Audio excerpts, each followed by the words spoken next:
everyone. Fall is here. I can't believe it. In the south right now, we're having these cooler temperatures during the day. The leaves are just starting to turn. But what I wanted to talk to you today is about basil. If you're like me, your basil's getting ready to go. I have some with these little dark spots. I don't know if you can see them. Black spots starting at the bottom. You can't use those. So I harvest my basil every year about this time. I have a freezer full of pesto.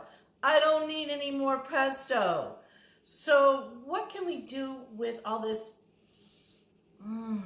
lovely basil? It's so fragrant. I don't want to waste it. So I came up with this recipe to make some homemade basil salts. Now, I give away homemade vanilla extract every year to a few of my favorite people. And this year, they're going to also get a little basil salt. So if you're one of those people, you may be seeing something in your Christmas basket. All right, so how do we do this? This is really simple. We need 1/3 cup of packed basil. So 1/3 cup to 1 cup of sea salt. Use good sea salt. Don't use cheap salt. It's not going to work. And our handy dandy trusty food processor. I'm using this Hamilton Beach food processor. I love this. I sell a ton of these on Amazon. So if you're wanting to see some information on those, we have an Amazon page called Love of Food NC, and you can go ahead and find us on Amazon and look at all the products that we highly recommend. That's not the reason I'm doing this. The reason I'm doing this is I want to help you come up with some ways to make some lovely salts. Now you can use other flavors aside from basil. Today I'm going to use the basil one. I'm also going to be using this device behind me. This is the Instant Vortex Air Fryer Oven. I love this. It's a convection, it's a rotisserie. It does all these wonderful things. But we're going to be using it today just as a regular oven. If you don't have one of these, that's okay. You can just use your regular oven. But this will heat up faster, take up less electricity. This will be done in no time. We're going to be chopping up some basil, that 1/3 cup of basil, getting it onto our tray and into our oven for about 20 to 25 minutes. And then we are going to then mix it back in with the salt. So again, this was an instant Omni Plus air fryer oven. Absolutely love this thing. We rotisserie chicken last night in it. It was fabulous. It was probably the best rotisserie chicken we've ever had. Since I've had this, we haven't been using a toaster anymore. That's gone out of my house. Love that. We haven't been using the oven as much, so we're not turning on the oven and taking up all of that electricity, gas, and using all the, the energy waste that you have in an oven. I'm not heating up my entire house. I'm just turning on this. Okay, anyway, that's enough of my pitch for the Instant Omni Plus. Okay. You can dehydrate it in as well, but we're not dehydrating today. We're just going to bake these leaves, and I think that that's going to make it fantastic. All right, we're going to go ahead and get started. We're going to show you the entire process. What I want to say is I have already washed my basil. That's the first thing I did when I brought it in, and I just want it to dry out just a little bit on some paper towel before I process it and work with it. All right, what I want to end up with is 1/3 of a cup. Now, I'm going to only strip the leaves that don't have the black spots. So I'm going to take those off and push those aside because I don't want to use those, because when they have the black spots, they can be bitter.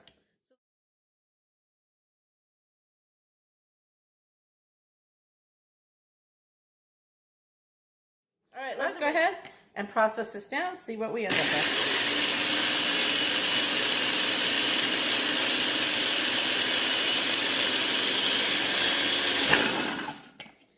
All right. I love this little mini food processor. So convenient. All right, let's see what we end up with. Do we have a third? If not, we got to go get some more basil, or we have to cut back on the amount of salt. I would say that's about a third of a cup. So we're good to go. We're going to put this back into the processor.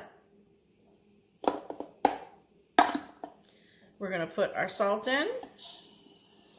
And I'm using coarse sea salt. So make sure you're using a good coarse sea salt. And what we're going to want to do is we're going to break up that salt and mix that basil in. What's really cool is the color. So see, it's turned more like an avocado-y color, but all the salt has been now colored green. It smells so good.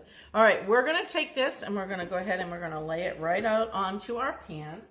You do have to keep it covered once you process it in a very tight, like a mason jar type of container. I recommend the ball mason jars. We also show those on Amazon. So remember, that's Level Food and C on Amazon. So you can get to our page there. We'll put the link in the video as well so that you can buy any of those products that we're talking about. All right, so now I've got my salt spread out. I think it's a nice thin layer, enough to dry it out. I got some thickness here, so I'm going to just try and make it as even as possible.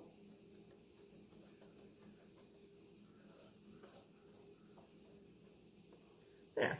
It smells so good already, I can't even tell you.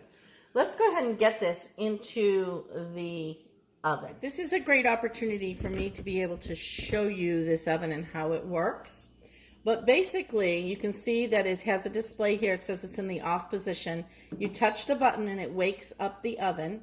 And then you can see you have all kinds of different, you can roast, broil, bake, air fry.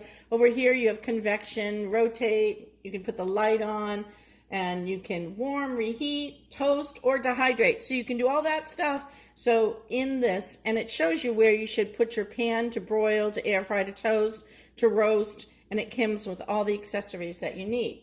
All right, for us today, we're just gonna bake, and we're gonna go ahead and we're gonna bake at, I'm gonna put it up to, let's say I wanna do it bake, and I wanna do it to touch, I'm gonna say for, let's say 20 minutes, and then we're gonna check it. And if I wanna make it higher, let's say 355 to 360 I could, but I'm just gonna leave it on 350 for 20 minutes, and I'm going to pull out the little rack that's inside, and see when I open it, it says that it's open. How cool is that? And when I close, it should go right back to where I had it. It's just wanting me to start, and it's telling me you're at 350 bake, which is good. And now I'm going to go ahead and slide my rack in.